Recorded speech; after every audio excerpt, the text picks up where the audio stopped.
श्रीमद भागवत महापुराणाचे साकल्य निरूपण दिवस 81 दशमस्कंध उत्तरार्ध सांब विवाह कुरुवंशातील दुर्योधनाची कन्या लक्ष्मणा हिला जांबवतीचा पुत्र सांब याने पळवली अर्थात स्वयंवरातून।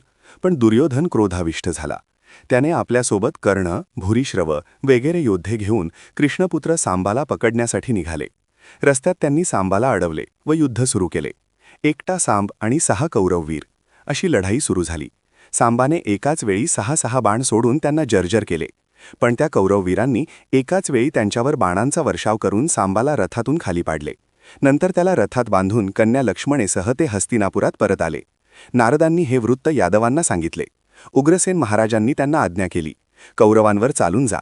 बलरामांनी त्यांना शांत केले आणि स्वतः काही ज्येष्ठ मंडळी घेऊन ते हस्तिनापुरास आले। बाहेर एका उपवनात थांबून त्यांनी ब्राह्मणाकरवी निरोप पाठवला। हे ऐकून कौरव बलरामाच्या स्वागतासाठी गेले। तिथे बलरामांनी सांगितले, तुम्ही अनेकांनी अधर्माने एकट्या आणि धर्मशील सांबाला पकडले। आपापसात युद्ध नको म्हणून तुम्ही त्यांना सोडा।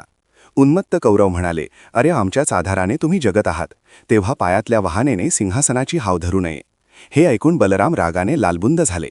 नांगराच्या फाळाने आता हे सगळेच कौरव संपवतो म्हणून त्यांनी तो फाळ जमिनीवर रोवून गंगेकडे ओढले। ते सगळेच बुडवून टाकण्याची त्यांची ती प्रचंड शक्ती पाहून सर्व कौरव भयभीत झाले। बलरामाची क्षमा प्रार्थना केली आणि सांबाला लक्ष्मणा दिली। विवाहप्रित्यर्थ भरघोष अश्व गज धन दासी दिल्या। आजही दक्षिणेकडे उंच व गंगेकडे झुकलेले हस्तिनापूर बलरामांच्या प्रतापाची ग्वाही देत आहे। बलराम सांब आणि लक्ष्मणेसह द्वारकेत परत आले।